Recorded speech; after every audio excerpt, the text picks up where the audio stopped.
Hi guys, today go to restaurant. Go to have fun restaurant. Ayan na.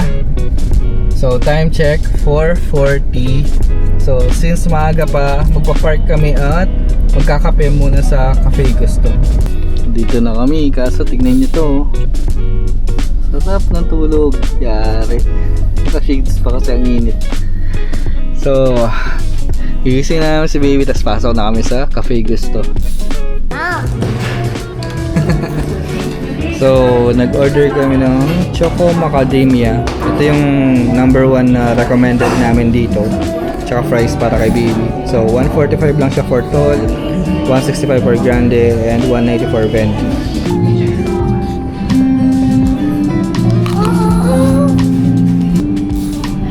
Yung whipped cream lang kinakain eh. Kaya nga. Gusto niya yung whipped cream eh. Oh.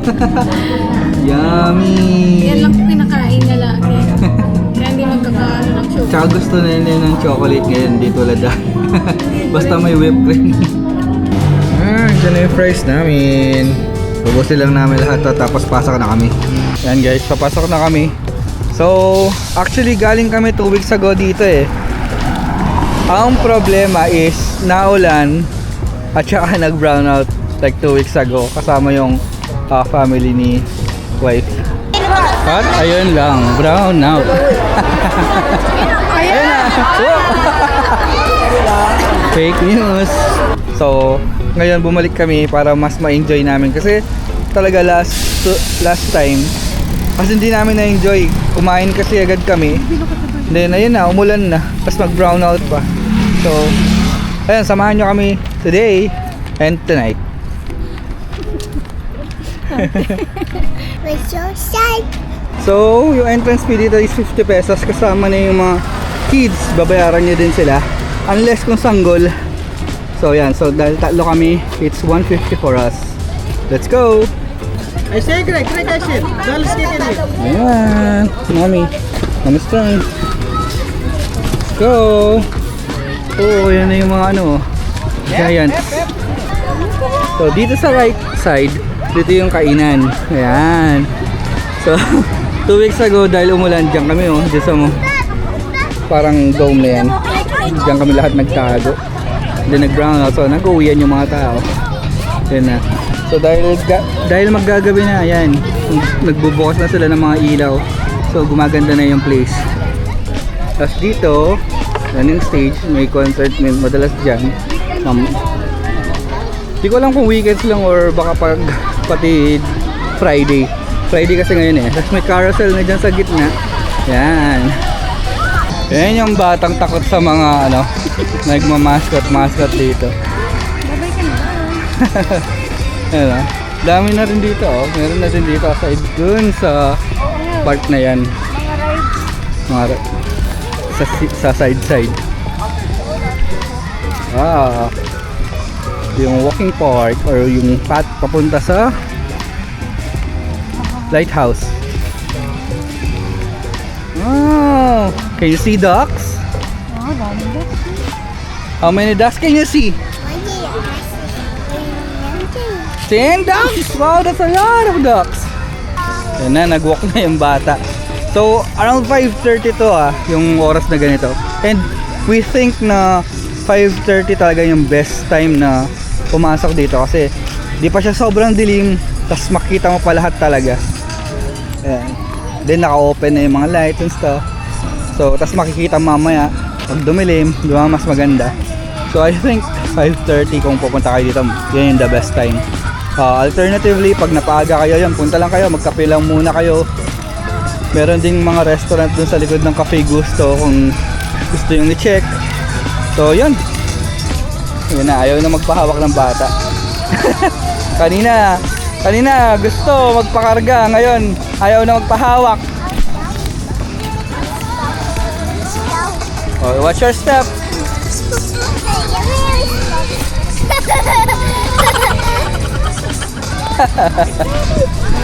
So, hindi namin sure kung sobrang dami pag Friday, pero so far, medyo madami na rin pumupunta. So, tignan natin hanggang mamaya. So, So, one reason kung bakit gusto namin nagpa-park sa Cafe Gusto, mas madaling umuwi. Like, eto, yung building na to, yung may Akis, tsaka Greenleaf. Diyan lang yun So, tas doon lang kami nakapark. So, diretso na naman pa uwi. Hindi ko na namin kailangan mag-U-turn and stuff. Yun nga lang, talagang konti lang yung slot doon. So far, naka-open na lahat ng lights doon. Yung dito, hindi pa So, mamaya siguro to. Oh, Riven's going to see the penguins. Wow! Tapos, dito, yung mga inflatables. Oh, meron na rin palang dito, parang coffee ba to? Milk tea. Ano to? Fresh sugarcane juice. Okay. Oh! Wow! Nakita ni baby yung mga inflatable. Gusto niya rin sa mga yan Ayan, ang ganda Tapos dito may coffee shop na rin siya Dito muna tayo pumunta before So check lang natin tong dock. Kung gusto nyo kumaring ikasal dito, pwede actually itong arkilahin Kasi yung isang tito ko dito nagpakasal. Tapos nandiyan kami lahat dito sila nun. Yan, ang ganda dito. Tapos mag-e-entrance kayo with that boat. Papunta doon, yung mga kinasal. Tapos punta sila dito, hanggang dito. Tapos view nyo is this one. Ganda Itong resto na to, I think Lola Nurse to if hindi ako nagkakamali Yan, pag gusto nyo mag dinner dyan, maganda dyan. Natikman na namin Lola Nurse kaso sa Angeles not sure kung masarap din dito, but I think masarap naman. So check nyo na lang. Di ko rin talaga 100% sure kung Lola Nurse to, pero I believe it is. Yung bata nauna na sa amin Ay, nakita niya tong Wow, is that a train, Riven? Wow, the train Wow.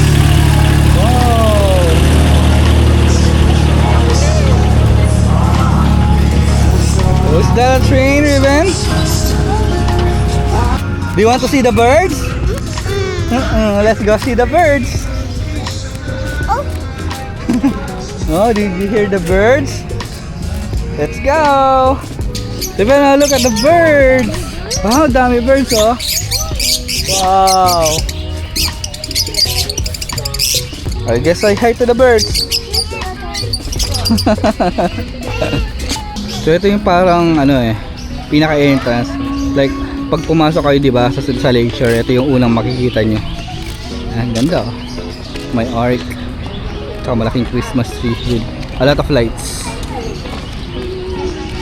Ang dami rin bata today Ayun yung Belen Yung Belen.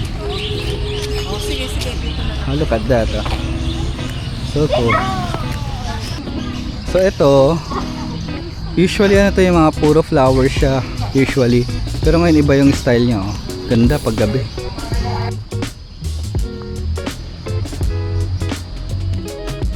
Riven, where's the train? Wow, what color is the train, Riven? Ride the train?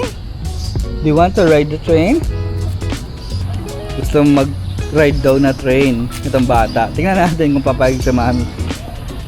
So, ayun yung lighthouse. Ganda. Ako, ginutom na yung baby na yung bilak na. Riven, ginutom ka na? So, next stop natin yung mga parang mga laruan, mga rides doon. Ngayon ko lang napansin ang pangalan nitong sugarcane juice na to is Atbu. Atbu is sugarcane sa Kapampangan actually. So yun. Nice. Dito may archery, yung shooting ranges na. Wow. Ito may parang, ano ba tawag dito? Yung parang cars na kina-crash mo. Ayan. Yan ang mga shooting range, mga palaro. Asa yun yung Ferris wheel. Tapos dito guys, haunted house. Ayun na naman, nakita na naman yung colors. Ay, umaandar na yun Ano ba yung tawag dyan? Caterpillar? Mami, pwede dito si baby. Wow, Vikings. So, ayun yung sky bike ko. Diyan kami natutuwa ni Mami. Kasi aside sa magbabayad ka na, mapapagod ka. But I think, mag-enjoy naman kayo lalo kung chill-chill lang kayo sa taas.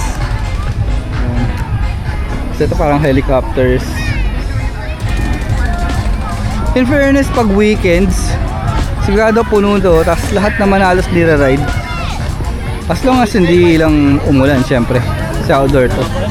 Ayan, squirrel. Ayan, mga bata. Bakit yung bata? Ayan, nandito na kami. Malapit na kami sa entrance. So, ang last stop namin before kami mauwi mamaya is yung parang food court nila dito. Yan na yung food court. Mukhang nagsiset up sila sa stage. Baka may mga kakanta. So, pakita ko lang guys kung ano yung mga nandito. Yan, merong parang bibingka, may pizza, may potato corner. Meron pa nga doon banda sa yung McDonald's. May donuts, may coffee. So, marami. Marami dito. Ikot tayo. May mga ramen, may buko house, mga Korean food, zagu. Ayan. Marami kayong pagpipilian dito guys. As upo lang kayo anywhere nyo gusto. As long as meron na mga upuan dyan, makakaupo kayo. Mahirap nga lang pag weekends kasi talagang puno dito. Tas medyo mahirap makakuha ng pwesto. But tsambahan lang. Then nag-decide kami na mag-take out ng bibingka tsaka tupig. Tapos pauwi na. Thank you. Tikman natin to pag uwi. Mukhang masarap. Medyo late si JJ today Di ba dati lagi siya yung pinakauna? Say hi to JJ. Ayaw. Oh no. Oh no. Ayun bukas na yung ilaw dito sa side kung saan kami nakapark, yung malapit sa Cafe Gusto. So pakita ko lang. Ayun, balik na rin si Iron Man dito sa pwesto niya So madami nagpapapicture dito dyan sa place na to. May burr, may parang ano ba tawag doon, Christmas balls. Yung mga mag-ina ko na yun nagpapahinga na dito banda, ready to go home na kasi itong si baby inaantok na. So ayun guys, ito lang naman yung kabuuan ng Lakeshore. So sana nag-enjoy kayo sa video na to, and I'll see you in the next video. Bye guys. Steven, say bye. Say bye. Naantok na. Pagod na. Let's go.